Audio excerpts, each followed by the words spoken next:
But in the middle of that decline, there's one external factor that I don't think we can ignore. Have you ever come across a public quest, a public event in your favorite MMORPG that you didn't have to get into a group for, that you could just kind of go into and enjoy? Perhaps that was a Fate in Final Fantasy XIV, or big events in Guild Wars 2, EverQuest 2, or dare I say, New World?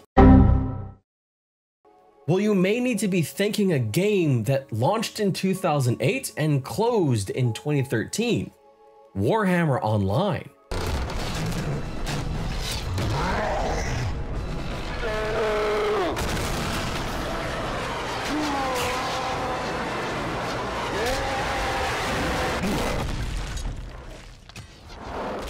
It is a game that made public quests a key to their PvE strategy.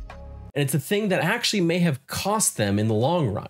In 2008, Warhammer Online launched, trying to threaten the dominance of World of Warcraft.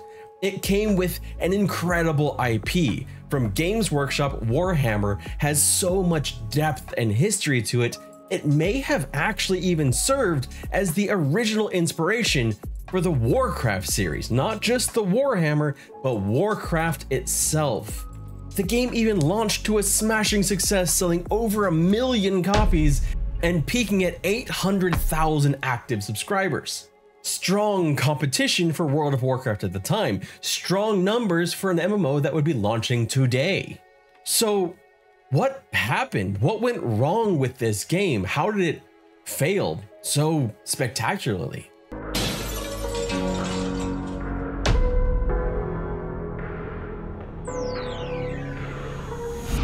Despite the captivating world, the monetary backing of EA, the development chops of Mythic, which had already launched a successful PvP-based MMO, and the unbound enthusiasm of Brit Paul Barnett. If you're going to have a subscription-based MMO, it's a perpetual war.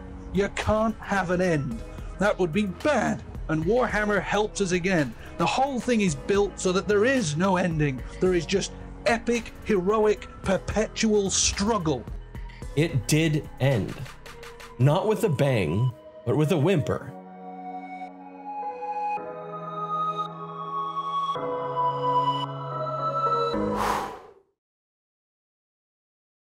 Still, there's hope for fans of the game today. Hope that didn't exist under Electronic Arts, as a band of intrepid developers have revived a once dead game. We'll get more into that at the end of the video. Warhammer Online remains the only game that I can think of, certainly the only MMORPG I can think of that I purchased a collector's edition for. In this house somewhere, there is still the little miniature that you got from the little collector's edition box, the really cool box that you got with the game. It was a game that I was incredibly interested in, and one that I really wanted to succeed. But early on, as I was even in the beta, I started to see some fatal flaws that could cause tremendous problems for Warhammer Online if they weren't addressed. It was a game that was a house of cards, an impressive house of cards, but one that was built on creaky moorings. And when those moorings collapsed, so did the rest of the game. Warhammer Online launched to tremendous fanfare as one of the largest post-WoW launches in the WoW clone era.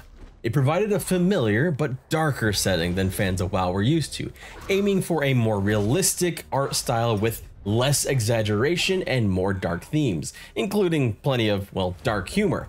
But perhaps most of all, a focus on PvP, not just structured PvP, though that certainly did exist in scenarios, but world PvP in their realm versus realm PvP lakes. This came as no surprise to fans of Dark Age of Camelot, Mythic's former game, which was known for its 3-faction PvP, something that was only partially carried over into Warhammer's 2-faction system. It was generally well received by critics and fans alike, maintaining a 86 Metacritic score with a 7.9 user score, even receiving a 100 score from GameSpy in this review.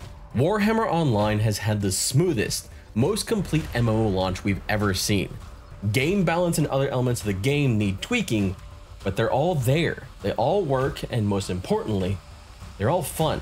Sounds like it was set up to do really well, right? So what exactly did happen? An article from PCGamer surveyed some players and came up with a pretty comprehensive thesis. You could point to Mythic being bought by EA while the game was being made, the rushed development and launch that followed, opening too many servers on day one, leading to many being deserted as people left, and an unprepared merging system for the remaining players. The game was lacking endgame content at launch, and the developers moved too slowly to fix game-breaking bugs and class balance problems. The original developer wanted to not only compete with World of Warcraft, but they wanted to surpass it. This directly led to a game that tried to do everything, please everyone, and instead of focusing on what made Warhammer unique, they made it into World of Warhammer. To a point, I agree with this. There were a lot of issues, and balancing was a huge part of it.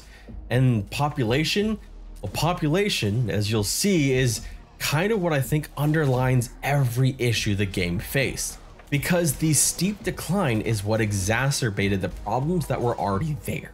Warhammer Online didn't reinvent the MMORPG genre. It was a game that very much followed the tried and true pattern of Warcraft, with questing at the heart of the experience grind. But it still allowed for a few innovations in the space, or at least something somewhat fresh, namely public quests and their RVR lake system, which was essentially public and open but condensed PvE and PvP. Public quests were an interesting take on the quest hub cycle of MMOs post-WoW. 4 years after World of Warcraft launched, Warhammer Online came in and removed a minor barrier to questing, accepting the quest. They also made quests group relevant without actually grouping. You and your fellow strangers had a common goal, and the strength of your contribution to the common goal would result in greater rewards for experience and gear. But therein lies part of the House of Cards. Without enough people, these public quests essentially became unplayable. I remember this personally within a few months of launch, not just to the players that were leaving, but also because the players that stayed had moved on to higher level areas. The scaling on these public quests needed tweaking, but even with tweaking without other players, they lost much of their appeal. They moved from something event-based and innovative to glorified side quests. The innovation was completely lost as the players left. They might have well been the exact same thing that was offered in other games at that point. But at least they still had the thing that was most important to Warhammer Online, the thing that the game had been built upon, the thing that Mythic had already done very well in Dark Age of Camelot. Except that the same problem that was really hurting public quests was causing the same issues in RVR. But at the same time, throw in some major balancing issues and some major faction balancing issues, and it got even worse.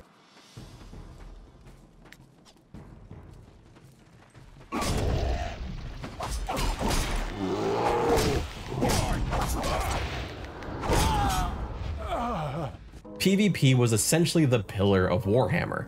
War is everywhere. The dwarves fight a desperate battle against the savage greenskins. The Empire is under siege by the marauding armies of chaos. And across the great ocean, the Dark Elves assault Ulthuan, the island home of the High Elves. Faced with certain doom, elves, men, and dwarves have united their forces to form an alliance of order. Should they fail, the forces of destruction will conquer all. This is the dawn of a new age, an age where the fate of nations will be forged in the fires of war. This is the age of reckoning. PvP in Warhammer wasn't walled off into separate servers. There were instance PvP battlegrounds, but they were not the pillar of PvP in war.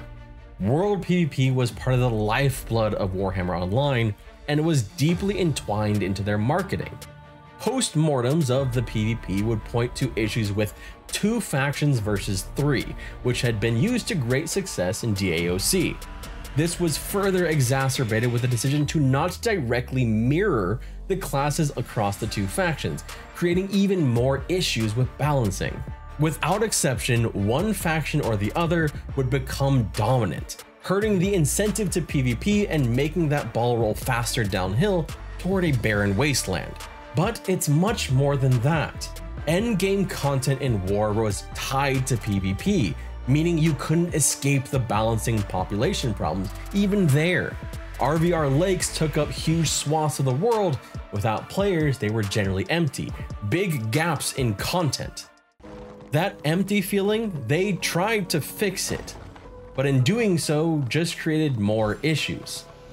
They drove players towards either PvE or PvP without what seemed like any clear focus. Population problems beget new problems. Balancing problems beget more population problems, which cascaded on and on and on. And on top of all that, there were bugs all over the place, server stability issues, poor NPC AI that felt old and unresponsive.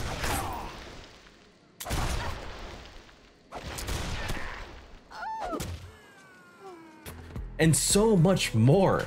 The game just had issues, lots of them.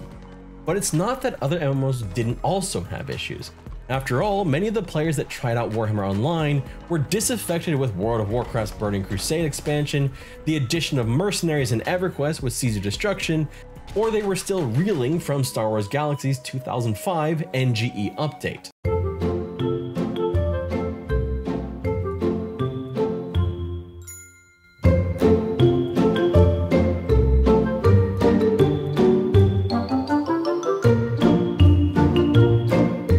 Among other issues across other MMOs at the time. By the time Warhammer launched, it was kind of expected that there would be issues when a game launches, as no game had really launched without them, including the market leaders. But Warhammer Online had a spectacular number of issues, and its population decline was distressingly steep, making all of the aforementioned problems so much worse and so much more clear so much faster.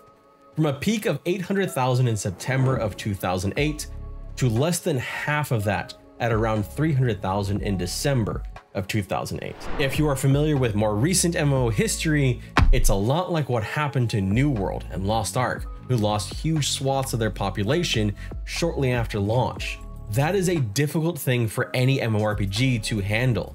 When you have that many players just leave, it really strikes the MMO and sets the MMO back in reeling. But in the middle of that decline, there's one external factor that I don't think we can ignore.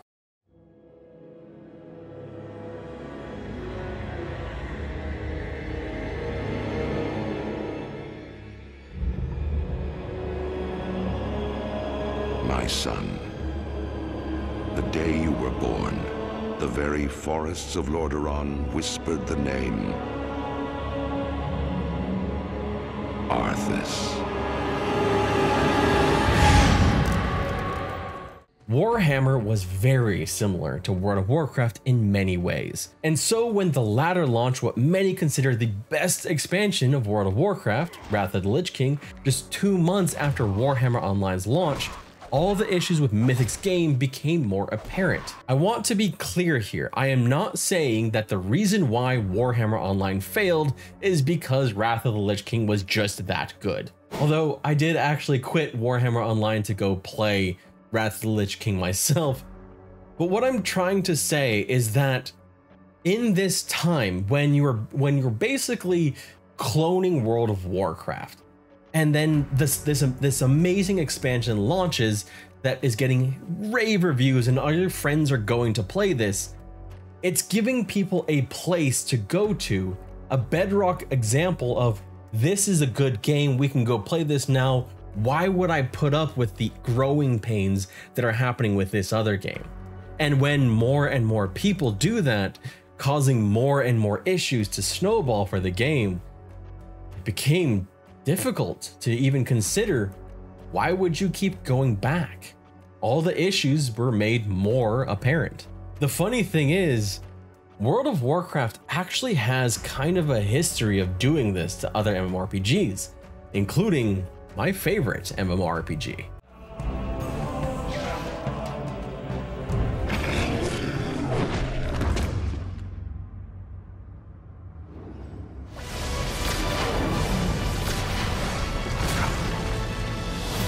EverQuest 2, where adventure comes alive. This game has not yet been rated. And so, beset with dead, empty servers, slow development, lingering bugs, empty RVR lakes, and public quests unquested, Warhammer Online turned out the lights in December of 2013. Just over 5 years from its original launch date. Attempts were made before the final closure to salvage it, a free trial, a move toward free-to-play, though a very sluggish one, lowering requirements for public quests and more server mergers. But the damage had been done. By 2013, everyone had moved on, and Warhammer Online still felt in many ways like the same game that launched in 2008. Hell, World of Warcraft had remade their own world in 2010 with their Cataclysm expansion. Meanwhile, Warhammer was experiencing a crisis, not simply in the issues the game was facing, but yet another external crisis. But this time, it was one of their own making, long before the game ever launched. One that other games like Lord of the Rings Online have so far avoided: licensing. While the missteps of Warhammer Online certainly led to its decline, the closure of the game? That seems to rest on the expiration of their license with Games Workshop.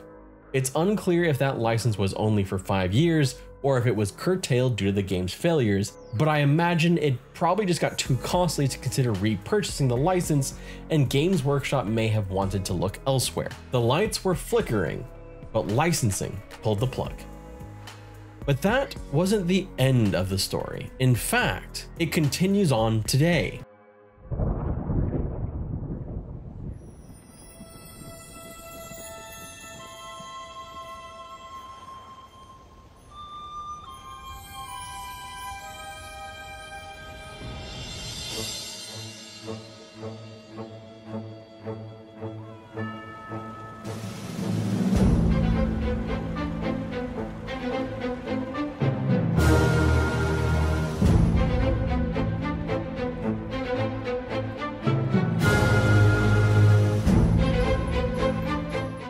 Perhaps it was because the writing was on the wall that we even have a game to play now that is essentially Warhammer Online. It lives on not just beyond the official closure date of the game, but beyond the closure of the original developer, Mythic. Shortly after the closure of the official servers, rumblings had begun of an emulator, a private server. Die-hard fans of the game had a new outlet to go to, as is sometimes the case with MMORPGs that close, like Star Wars Galaxies and Vanguard. However, few have been as successful as Return of Reckoning, which has built not just a functional recreation of the game, but added its own touch to the game and continues to actually work on it to this day. Having played Return of Reckoning a bit myself, I found a lot to love about the game, from quality of life improvements to a clear focus on RVR. It's far from perfect, but if you want to try Warhammer Online, it's one of the best rogue servers out there for any Fallen MMO. Return of Reckoning has even received mainstream recognition over the years. Well, as mainstream as an MMORPG that is not named World of Warcraft can actually get, anyway. The likes of Lazy Peon and more recently Mitch Mannix have dedicated videos to the game, and Massively OP and MMORPG.com frequently write articles about it. Return of Reckoning has been around since 2014 and is still active now, meaning the private version of Warhammer Online has lasted almost twice as long as the official version, with of course a huge caveat that this is a free-to-play version of the game, and it has never hit the astronomical numbers of nearly 1 million subscribers and has only one active server with a few hundred to 1,000 players. Some may wonder, why didn't Warhammer Online just go into maintenance mode? Especially given this little interesting fun fact. The developer of Warhammer Online, Mythic, is also tied to the developer now, Broadsword Games. Rob Denton was the co-founder of both Mythic and Broadsword Games, and the latter is currently the custodian of games like Ultima Online and Dark Age of Camelot. and soon will be the custodian of Star Wars The Old Republic, though it does sound like perhaps that game will be at least keeping some of its current staff that are leaving BioWare. So why not Warhammer Online? Why didn't they do the same thing to them when Broadsword Games was created? Because Mythic was closed very shortly after the closure of Warhammer Online. So they must have known this was coming. I think it has to come down to licensing. That's my thought process. But it brings up another question about another game that could be facing a similar future. Star Wars The Old Republic is switching over to Broadsword Games, as I mentioned, and I covered that in this video here. If you want to get some more details on what's going to be happening to that game, I don't think the future is super bright, but I remain as optimistic as possible, and perhaps we'll be more surprised with what happens with that game. Perhaps they had a better licensing agreement than Warhammer did. My name is Redbeard Flynn. Thank you so much for watching, and I hope you have a wonderful day.